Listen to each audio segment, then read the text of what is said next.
everybody, this is Sheila Canton Wine, and I want to quickly show you everything that you're going to get in this calendar. So, over the years, I have had a series of questions. I've had this calendar in my store for 9 years, and with all the updates every year, I get a lot of questions about how to edit the files, how to upload the files, how to print the files. So, I just wanted to do a really quick and easy video to kind of show you some tips and tricks on how to use the calendar. So, the first thing that I want to show you is when you download the file, you're going to get a bunch of different folders. So, this is the calendar folder, and you're going to get the attendance and grading, the binder covers, the curriculum maps, helpful forms, notes pages, and then these two folders have the actual calendars in them. So you have smaller calendar files for Google, large calendar files for PowerPoint. So Google Drive or Google Classroom has a 100 MB file size limit. So if you look at the large files for the calendar, they're pretty large files and you can't actually upload them all at once. So to Google Drive. So you want to go ahead and open up this folder, smaller calendar files for Google, and the calendars are broken down into small parts. So there's part 1 and part 2 for each year. And then these are smaller file sizes, so they'll upload. And then you'll see that this does include 3 different years. So you have 2023 to 24, 24 to 25, 25 to 26. So it's 3 different years. So I'm just going to show you really quickly how you would upload the files to Google. So I'm in my Google Drive. You could drag and drop the files there. You could also do new file upload, and then you could go to where you have your files, and then you can just choose the smaller calendar files for Google. And then I'm just going to pick 23 to 24, and I'll open that up, and it's going to go ahead and upload the file. And it's a pretty large file, even though it is half of the calendar. And so it'll upload, and then once it uploads, you can double click on it, and it's going to open this in Google Slides. And then you can just go ahead and make all of the changes that you need to in Google Slides. You can edit it, you can insert text, you can print, and all of the things that I'm going to be showing you in the PowerPoint version, you pretty much can do in this Google Slides version. So this half of the file, so this is the part 1, is now uploaded here, and you can see that it's 98 total slides. So that's how you would upload it to Google. And if I was using this year, I would go ahead and update the second part of the calendar, part 2, and then I would have the full calendar. So that's how you would upload it to Google Drive if that's how you want to use the files. But I'm going to go ahead and use the large calendar files for PowerPoint. So I'm going to go ahead and double click on that, and I'm going to choose 23 to 24 for the calendar and planner.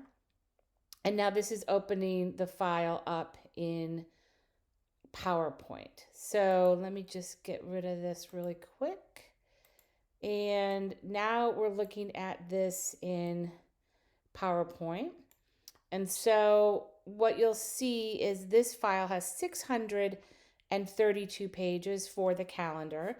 And there's lots of different layouts. So if you look on page 5, it tells you there's teacher notes.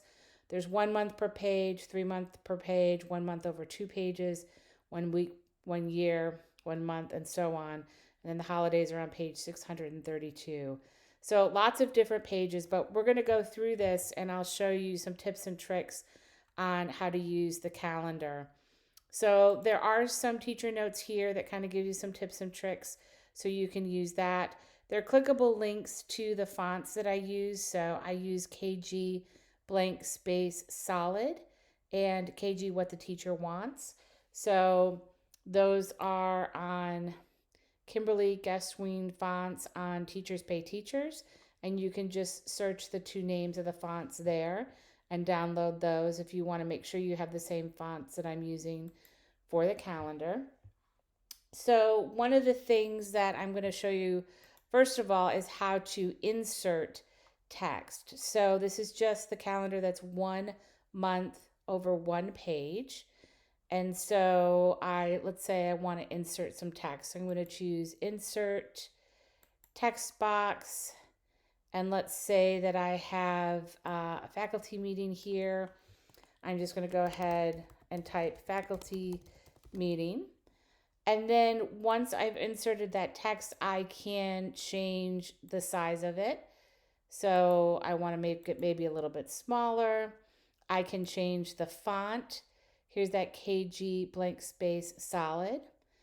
And then I see that it doesn't fit, so I could resize the box here by just grabbing this double-headed arrow and then resizing it to fit the space. I can obviously correct my spelling there. I can click on the whole box and I can change the color. So maybe I want to make it a purple color. I can center align it and basically do everything that I would normally do with the font features in PowerPoint. So that's a super easy way to go ahead and insert a text box. So one of the other things that you can do is a lot of this is already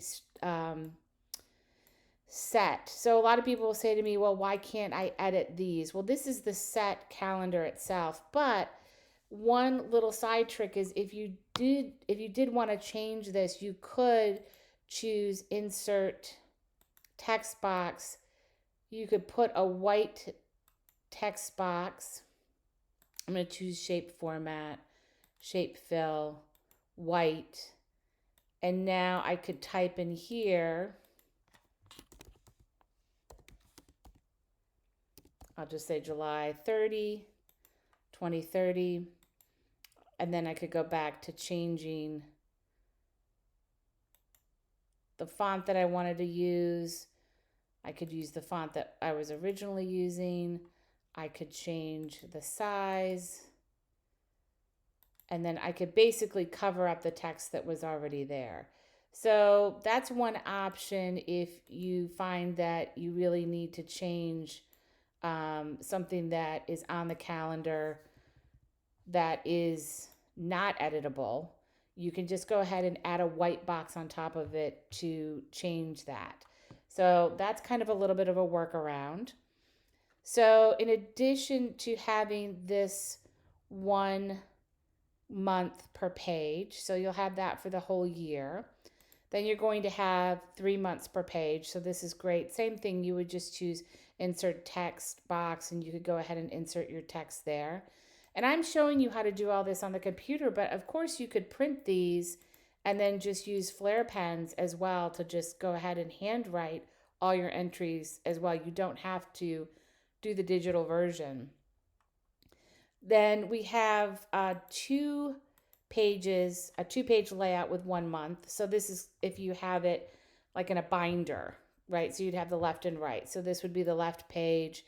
This would be the right page.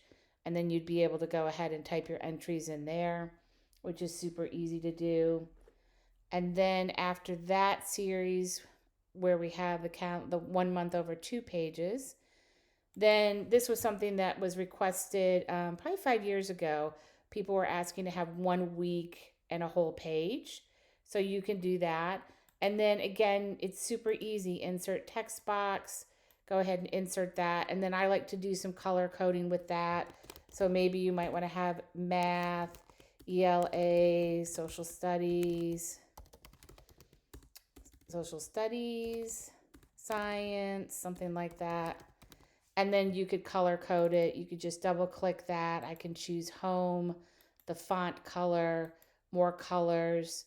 I can choose the eyedropper. I can grab this color green, and then I can kind of match all the colors on the paper here. So that's kind of a fun way to do that. So that's if you have the 1 week over 1 page.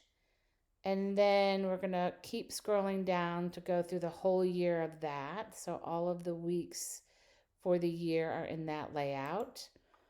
This is a 1 year per page. Now, technically it's editable, but you really can't type anything that small. But it is a nice reference to have if you need to just kind of look ahead to see what's going on. So that's the 1 year per page. Then you have 1 month in a list format, and then you could just go ahead and type things or handwrite things in the list format. And then the layout that is most often used for lesson planning is this 1 week over 2 pages. So, one of the questions that I get a lot is, can I add? What if I don't have 4 subjects in a day? So, there's actually 4 subjects, 5 subjects, 6 subjects, 7 subjects, and 8 subjects. So, if you go to view slide sorter, you will be able to see all the different layouts that there are for the lesson plans. So it kind of depends on what your schedule is. It's really flexible. And honestly, this is what takes up the majority of the pages in the calendar. It's why it's 630 pages, because I wanted to include all of those options. I know when I was a grade level teacher, we only had 5 subjects per day. But when I was teaching middle school, we had 7 periods per day. And so it was a little bit different. I had to have a planner that had 7. And so I wanted to be as flexible as I possibly could. So as you go down, you can see at the very end here, this one has the 8.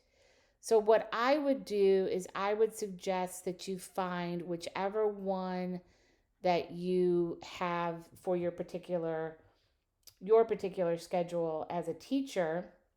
And then just to kind of make it easier, I would probably delete the rest. So let me show you how to quickly delete. Everything starts on July 3rd. And so what I'm going to do is, and this is on slide 112. So let's say that I have 5 subjects. Actually, let's say that I have 6 subjects. So I want to go ahead and delete all the calendars that have 4 subjects. So that's going to take me from page 112 all the way down to 215.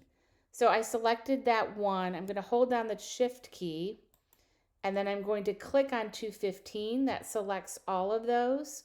And these are all of the 2-page layout for 4 subjects.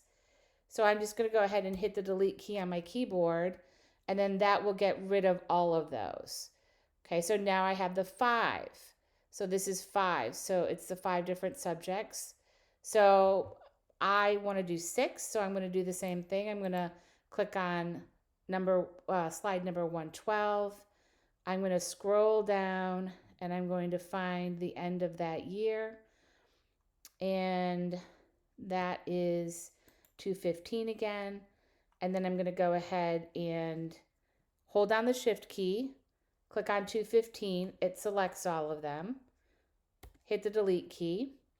And now what I have here is the 6 different subjects. And I would go ahead and delete the 7 and the 8 as well, but I think you kind of know how to do that. So what I'm going to do is go back to the normal view, and I'm going to show you how I would edit this. So this I've done multiple ways over the years. I've had folks that want the subjects across the top, folks that want the days of the week down the bottom. So it's pretty flexible.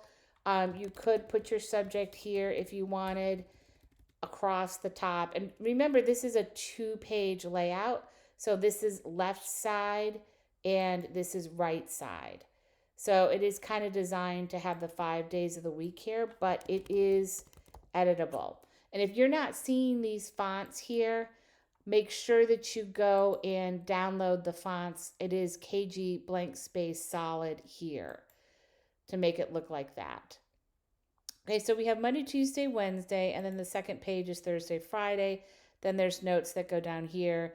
And as I mentioned, you could go ahead and edit those if you wanted to. But I want to show you how easy it is to change these subjects here. So I always had my subjects in the order, obviously, that I taught them in. So This would be first thing in the morning, the second period, third period. This would be the last thing I taught at the end of the day. So what I would do is I would select the subject A, and then I would copy it. Then I would go up to the menu and choose Edit, Find, Replace. And I would do Control V, which is pasting it. So instead of subject A, I'm going to replace that with, let's say my first subject in the morning is math. So if I type math and choose replace, now all of the calendars have math for that particular subject. Okay, so I'll show you that again really quick. So subject A, math. I'm not sure why we're not doing all of them. Let's try that again. So we're going to do file, replace. I'm sorry, edit, find, replace. Subject A, math. Oh, there we go. There was a couple spaces after that. So I deleted the spaces and now it's showing me 156 of the subject A, which is correct. Okay, so you want to make sure that you have a large number there because we're going to replace all the subject A's. I want to replace it with math. I'm going to say replace all. And now all the calendars should have math for that first subject. So quick and easy way to do that. And then I'll show you one more time really quick. So let's say my second period is spelling. I would change subject B. So that's right here. I'm going to go ahead and put spelling here. Replace all. And then you would just keep going through your subjects to basically create your own personalized schedule. So super easy if you use the replace all, and then you're going to be able to quickly do your own calendar without having to actually type this on hundreds of pages. So that's a really nice time saver to be able to do that. Okay, so once you set up your actual schedule, and of course here are the days of the week up here, and then we do have the week of as well. So we're going to go ahead and just zoom through all of these. So these are the rest of the 2-page layouts for the lesson planning. And then the very, very end of this file is just the US holidays. So in the past, I've put those on the calendars, but I know everybody has different holidays if you're not in the US. So rather than put them on the calendars, I just put them here as a reference.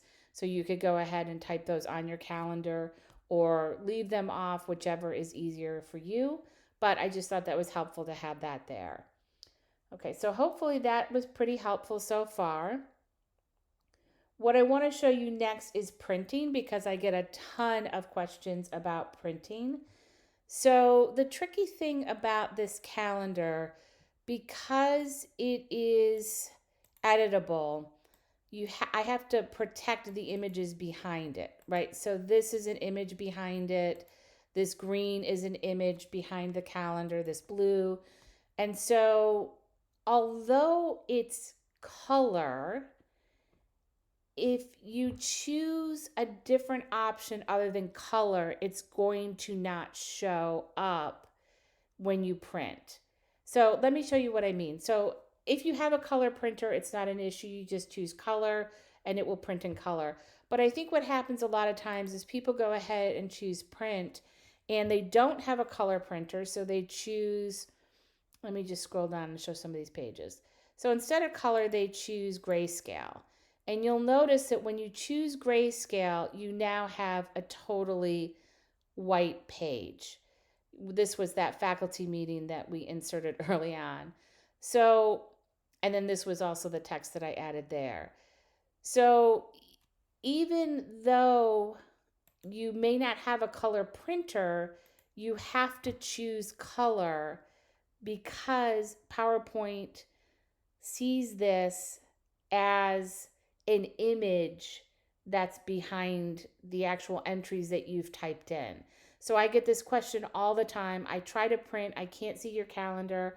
All I can see is what I've typed, which is pretty much what you're seeing here. And it's either because you've chosen grayscale or black and white. So always make sure that when you're printing, you choose color, even if you don't have a color printer, because what you're seeing here on the left hand side, this is what's actually going to print. So make sure you always choose color. It's just the way that it sees those background images, which are the actual calendar files themselves. So that's important to do. So one other question I get about printing is, if you look at these, there's really not a huge margin on the left and right side, especially if you want to do, say, the 2-page layouts, and maybe you wanted to have a hole punch here on the right side of this and a hole punch here on the left side of that. In order to make as much room as possible, I didn't leave a huge margin there. And so if you do want to be able to punch holes and you want a larger margin, let me show you how to do that. So what you're going to do is you're going to go up to the menu and choose Design, Slide Size, Page Setup. This is set to 7.5 by 10. So all I would do is just decrease the width. So if I choose 7 by 10, I choose OK. I do want to scale this. And then now if I do, and you can see it pretty much looks the same on the page. It just looks a little bit more narrow. But if I choose print now, you'll see that it does create a bigger margin on the left and right hand sides. So it basically took a 1/2 inch off the size of the paper. So you do have more room to punch holes on the left and right. And you could probably go as narrow as 6.5 if you wanted to. So that's one option if you find that you don't have a big enough margin there for your hole punch. And then this is meant for 8.5 by 11, but I do know some folks like to do a smaller calendar that can kind of fit into your purse or your handbag. So you can choose slide size, page setup, and the most common one that I'm seeing is the 5 by 5 by 8.5. So 5 by 5 by 8.5. And so again, I can say, okay, scale, and it basically just resizes everything to fit in that smaller calendar. And then you can go ahead and print and it would show you how that would look. So there's a lot of flexibility with your margins, the size of the paper, whatever you want to do. So super easy to be able to go ahead and change that. Okay, so that's pretty much it for the calendar. I do want to show you a couple other files really quick and just some tips and tricks for editing those. So I'm going to go ahead and X out of that. I'm not going to save my changes, but I'm going to go back and show you a couple other files. So this is the binder covers with the matching spine labels. So I'm going to go ahead and double click on that file. And this is if you want to go ahead and put your calendar in a binder or any type of, something where you're going to be using hole punches and you're going to go ahead and want covers for it. So this is super easy. I would just go ahead and click there. I would type science. Let's say that that's what it was. And then same thing, you could just go ahead and change all of the font size. I can do the color, more colors. I can choose the screen down here. Lots of options there. And then down here, same thing. I would just go ahead and type whatever I wanted to here. Maybe I might want to put my name, maybe the school year. And then I can just use the 4-headed arrow and I can move this around however I want. I can resize the box if I want to. Lots of different options there. And even this, you could add multiple lines. You could say science, first period, something like that. Um, you could do all kinds of different things that you wanted to add text wise. So lots of different options with the covers, and they just have a different color ribbon here on the bottom right hand corner. And then these are the spine labels. So there's 3-inch, 2-inch, and 1.5-inch binders.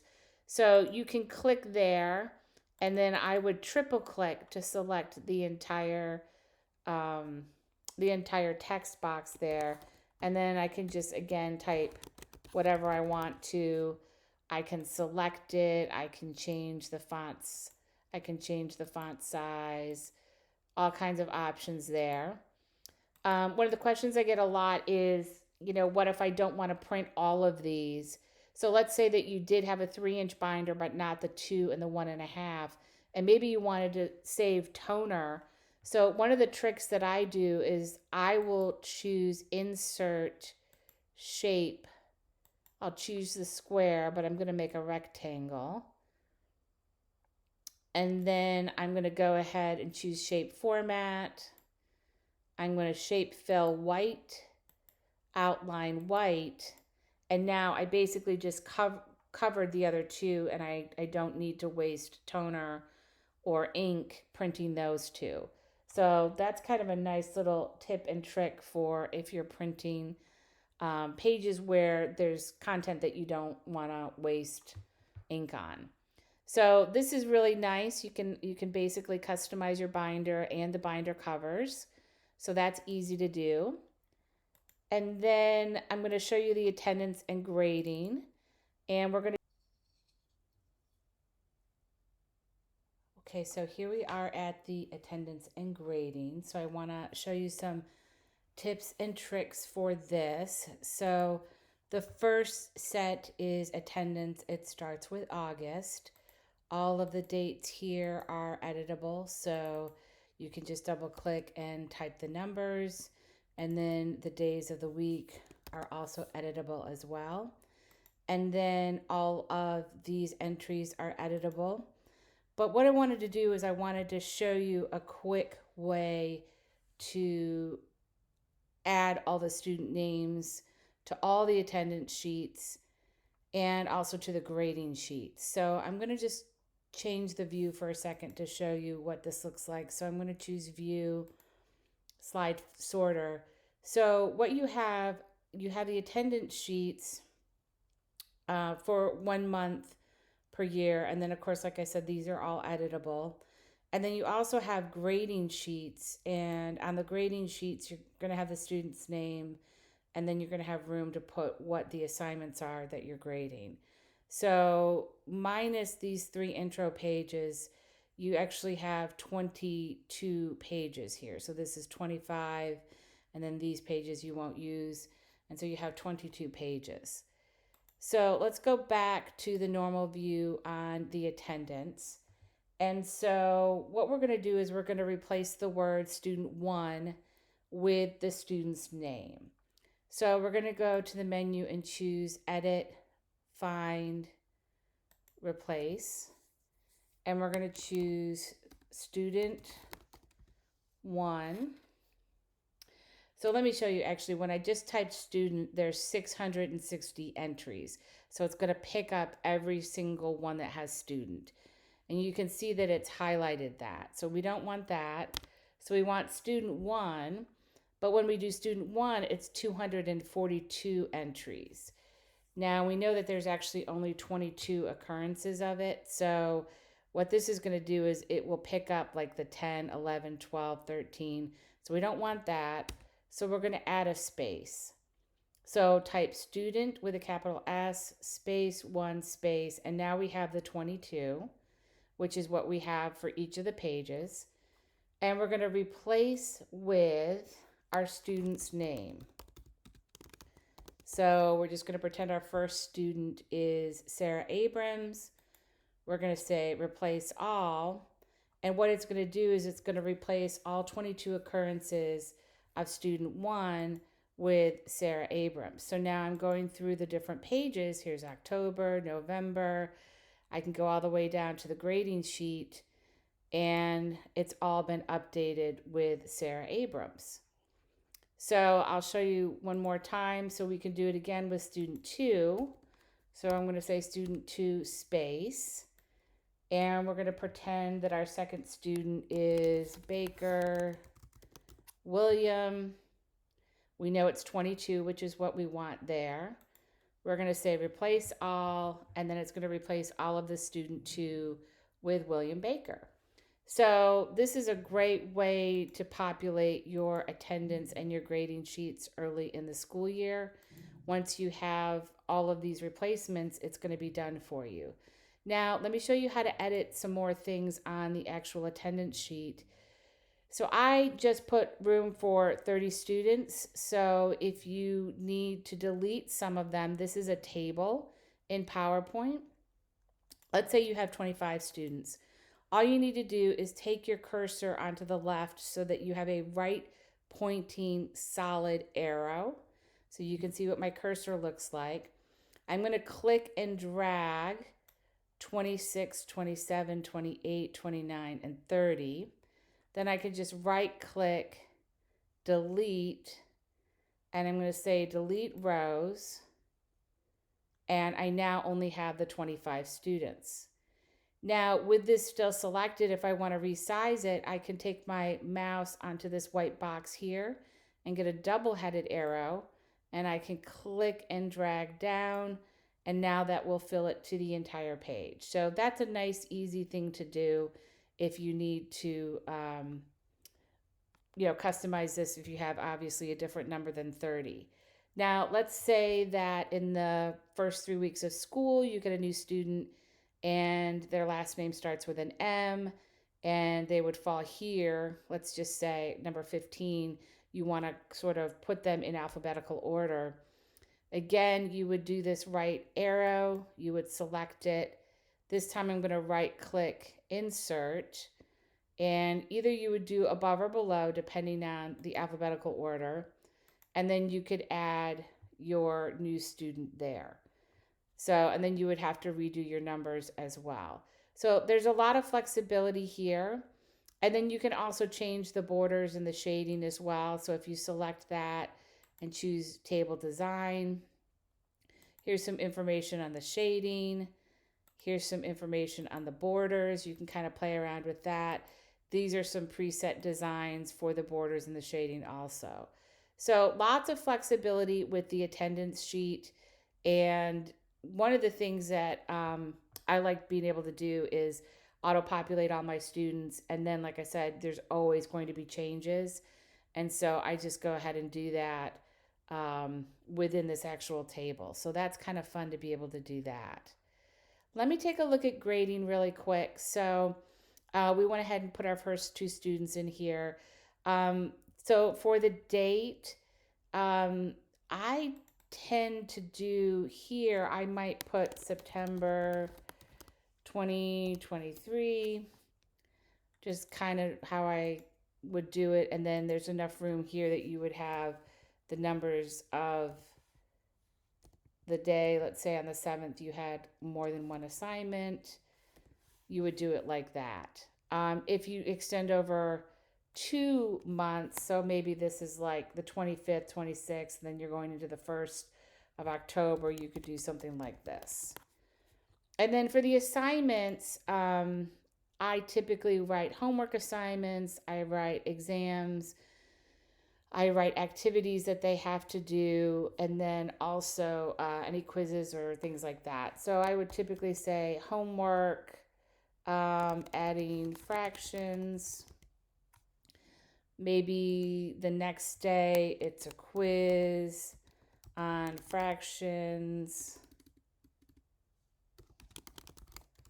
and so on. And then you just go ahead and type the assignment, type the date that it was assigned, and then you would have room to put the student grades there.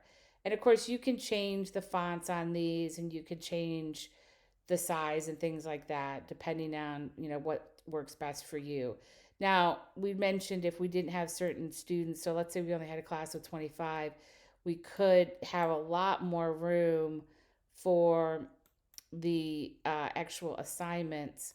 So you can go ahead and resize this.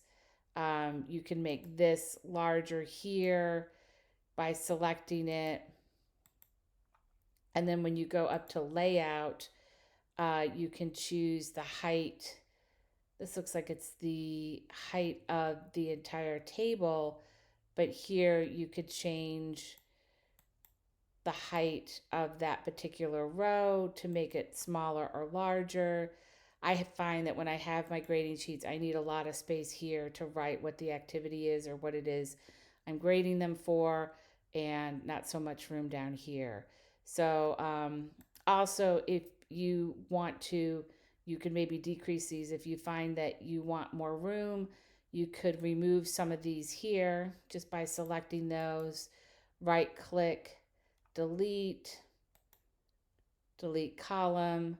And then if you spread this out by resizing, these are going to be a little bit wider, so you have a little bit more room to type. You might have to have the grades in a really small font to be able to fit that. So that's kind of up to you, how you want to do that. So lots of options with the grading. And like I said, in the beginning of the school year, or at least, by probably October, hopefully you won't be having any more new students coming in. But certainly when you do have new students come in, it would be very easy to add it to these sheets just by adding rows, moving the students around and things like that. So, and it is easy to move them around. Let's say that we had a new student come in who last name was before Sarah Abrams. I would just copy these. I would go ahead and add one to the bottom here. So I would just say insert. I would say row below. And then I would move all of these students. So I'm just going to select it, right click, copy. I'm going to move them down to 3. I would probably put number 31 here for the student. And then I could move Sarah Abrams down 1. And then I have room here for my new student who had a last name that was maybe AA or AB, something different that was alphabetically before Abrams. So lots of flexibility with the attendance sheets. And I tried to make it easy with the find and replace over here.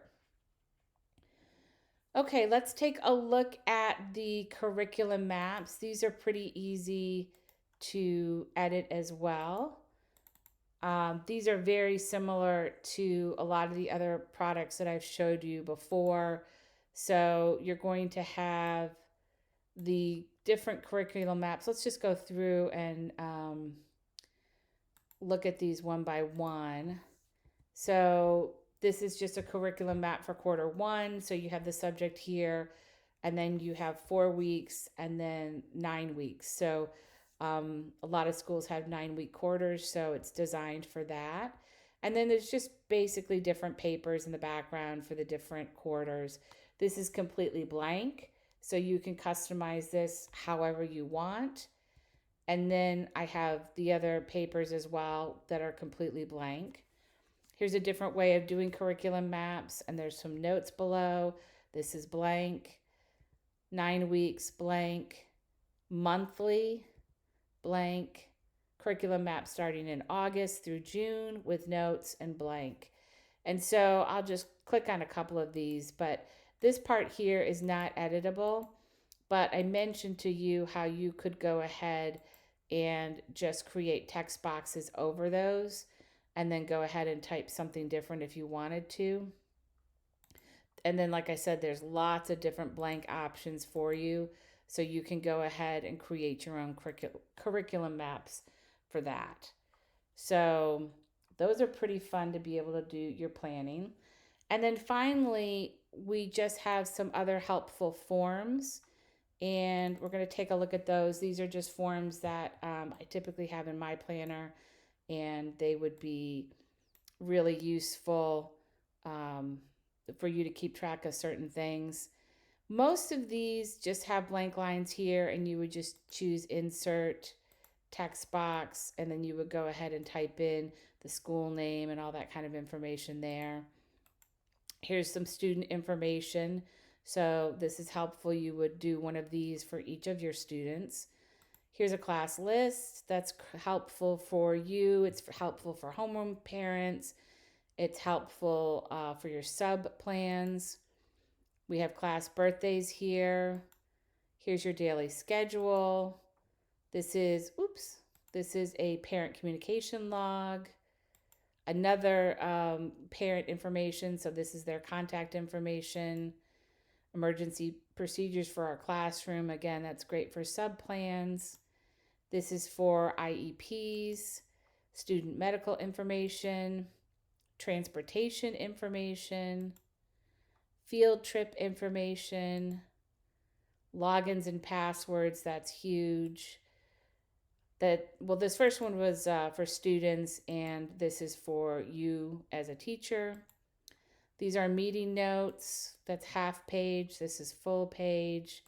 Here's a to-do list with little check boxes here. Here's a to-do list by day of the week. And here's a to-do list by project. So these are also helpful as well in your personal life at home. So I use to-do lists all the time. So I thought the more that I could offer, hopefully that would be more helpful for you. So that's pretty much everything in the calendars. So you get all of these, and then all of the calendars are for the 3 years. So 2023, 2024, 2025 school years. So that's really helpful. If you have any more questions, you can email me. I'll put my email address below. You can also reach out in the Ask a Question section of my TPT store. And if you haven't purchased this, but you want to purchase it, there is a link below for that as well. So I hope this is helpful, and I hope you have a great day.